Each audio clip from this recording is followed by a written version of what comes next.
السلام علیکم ورحمۃ اللہ وبرکاتہ۔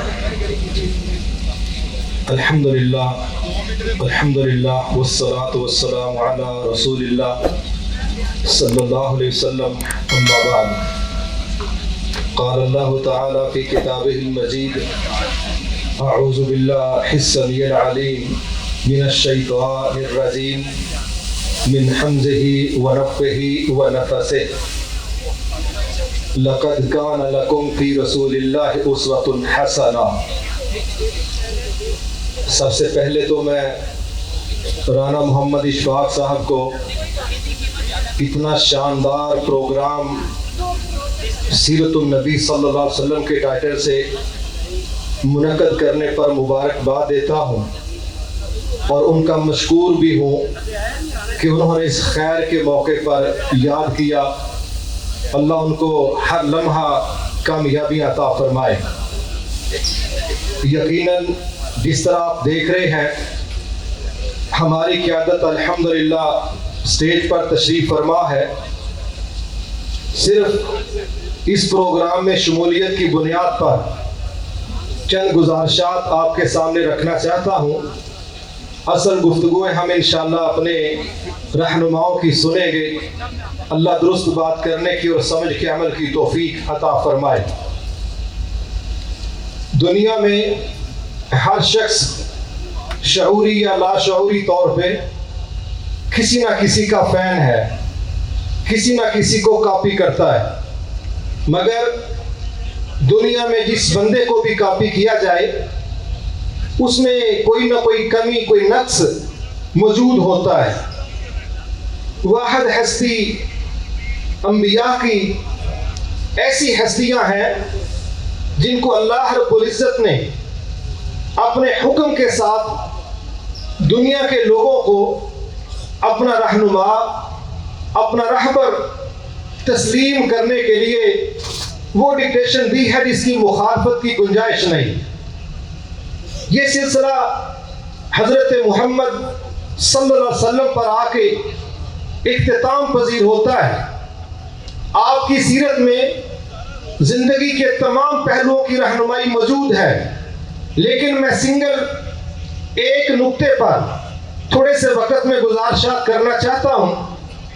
وہ نقطہ ہے دنیا میں معاشروں کو لیڈ کرنے کے لیے لیڈرشپ سکل کے نام پر بہادری کا نقطہ، جرأت کا نقطہ، استقامت کا نقطہ، اپنے موقف پر ڈٹ جانے کا نقطہ، اور جس طرح کے بھی حالات کا سامنا کرنا پڑے ان حالات میں سے حکمت کے ساتھ، استقامت کے ساتھ گزر جانے کا طریقہ، یہ وہ نقطہ ہے جو ساری دنیا کے مسلمانوں کے لیے رول ماڈل ہے۔ وہ گھر چلائیں تب بھی، ادارہ چلائیں تب بھی، جماعت چلائیں تب بھی، وہ ملک چلائیں تب بھی، اللہ کے نبی کا یہ جو انداز ہے یہ دنیا میں منزلیں پانے والوں کے لیے بہت بڑی رہنمائی ہے۔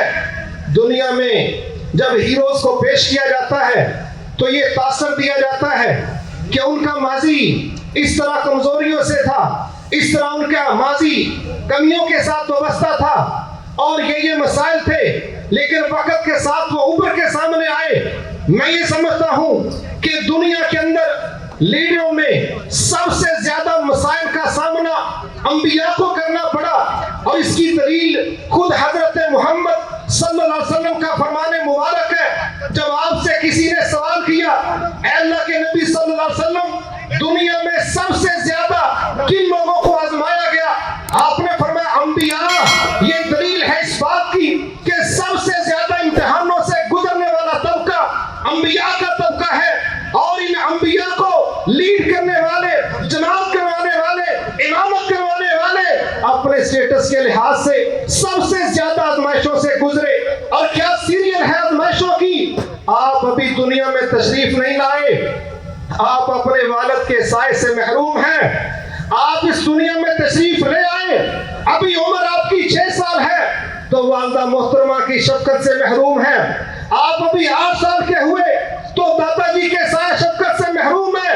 یہ سیریل ہے، یہ سٹارٹ ہے آپ کے کیریئر کا۔ لیکن جس طرح آگے آگے بڑھتے جا رہے ہیں، آپ نے بڑے بڑے مشکل حالات بچپن میں دیکھے، بکریاں تک چرائیں، مزدوریاں تک کی، لیکن آگے بڑھتے رہے، حتیٰ کہ 40 سال کی عمر میں جب اللہ نے آپ پر نبوت کا تاج سجایا تو پھر وہ کرائسس سامنے آئے جن کا تصور بھی نہیں تھا۔ لیکن میں حیران ہوں، جب آپ نے اپنی دعوت کو، اپنے بیانیوں کو، اپنے ویژن کو دنیا کے سامنے پیش کیا تو دنیا والوں نے جس انداز میں مخالفتیں کی وہ ایک لمبی کہانی ہے، میں اس میں نہیں جانا چاہتا، لیکن یہ بات میں ضرور کرنا چاہتا ہوں کہ دنیا والوں نے، عبد الرحمن کیلانی صاحب نے اس کی ڈیٹیل لکھی کہ نبی صلی اللہ علیہ وسلم پر 18 دفعہ ایسے حملے کیے گئے جن میں آپ کو شہید کرنے کی کوشش کی گئی۔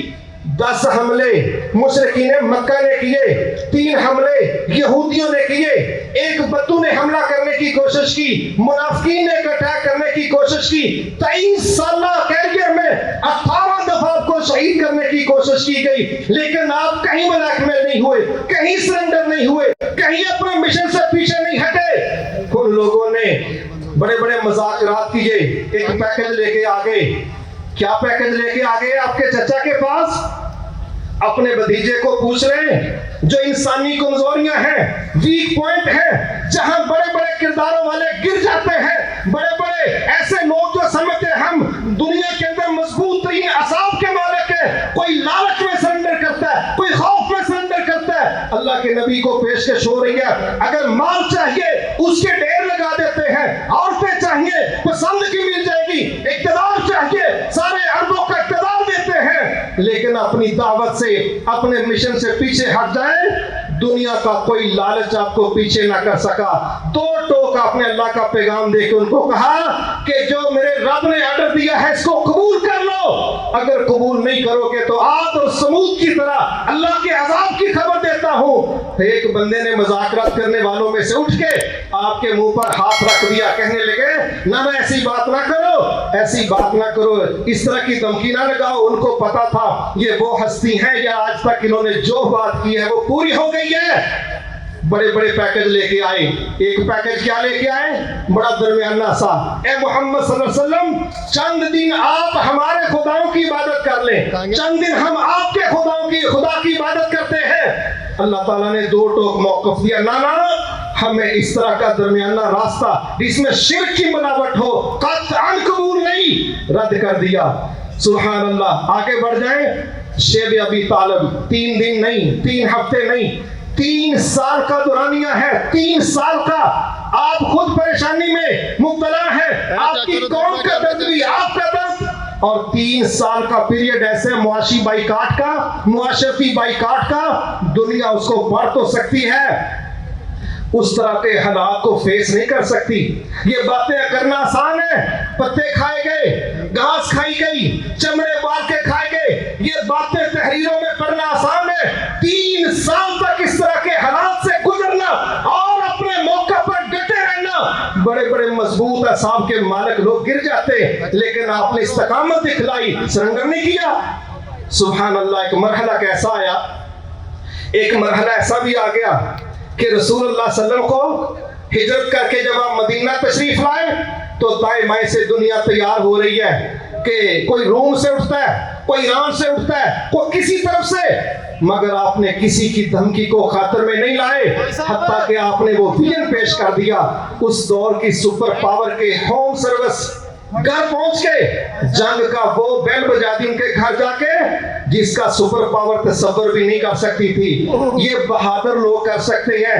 آج ہمارے رونے ہیں معیشتوں کے، دنیا کے اندر اللہ کے نبی سے بڑھ کے معیشت کو سمجھنے والا کوئی نہیں، انسانوں کے مزاج کو سمجھنے والا کوئی نہیں، حالات کو سمجھنے والا کوئی نہیں۔ اللہ کے نبی نے اس دور کی سپر پاور سے ٹکراؤ کا فیصلہ اس وقت کیا جب آپ کی معیشت کو فصلوں کی صورت میں، گرم موسم کے اندر کھجوروں کی صورت میں جمع کرنے کا، سٹور کرنے کا، سنبھالنے کا وقت تھا۔ آپ نے ساتھیوں کو کہا یہ فصلیں، یہ سارے سامان یہ پیچھے رہیں گے، جس دشمن نے چیلنج کیا ہم اس کے گھر پہنچ کے اس کا جواب دیں گے۔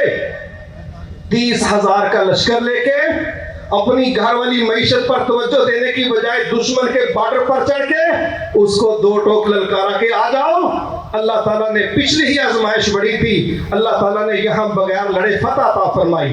اور کیا لیول ہے رسول اللہ صلی اللہ علیہ وسلم کا کہ بادشاہوں کو خط لکھ رہے ہیں اسلم تسلم. اگر تم چاہتے ہو تمہارے تخت تمہارے تاج تمہارے سروں پہ قائم رہے، ایک ہی راستہ ہے، میرے پیٹ پر آ جاؤ، میرے دین کو قبول کرو، میری پالیسی کو مان جاؤ گے تو تمہارے تاج و تخت سلامت ہے. اگر یہ میرا حکم قبول نہیں کرتے تو اس کے بعد نہ یہ تاج ہے نہ یہ تخت ہے. اور یہ اس لیول کی جرت اللہ کے نبی کے علاوہ آپ کسی کے سامنے دیکھ نہیں سکتے، کسی کے پاس آپ کو نظر نہیں آئے گی. میں سمجھتا ہوں پوری دنیا کے امت مسلمہ کے ذمہ داران کے لیے رسول اللہ صلی اللہ علیہ وسلم کی بہادری کا یہ وہ رخ ہے کہ 87 جنگوں کو اگر آپ نے 10 سالوں کے اندر پلان اور مینج کیا، اس کا مطلب ہے اس وسیع پیمانے پر اپنا دفاع اور دشمن کے مقابلے میں اپنے آپ کو محفوظ کرنے کا جو عملاً مظاہرہ ہے، یہ کوئی کمزور بندہ نہیں کر سکتا. یہ رسول اللہ صلی اللہ علیہ وسلم کا اسوہ تھا. اللہ سے ہم دعا کرتے ہیں زندگی کے تمام شعبہ جات میں اللہ ہمیں اپنے نبی سے رہنمائی لینے کی توفیق عطا فرمائے. السلام علیکم ورحمۃ اللہ.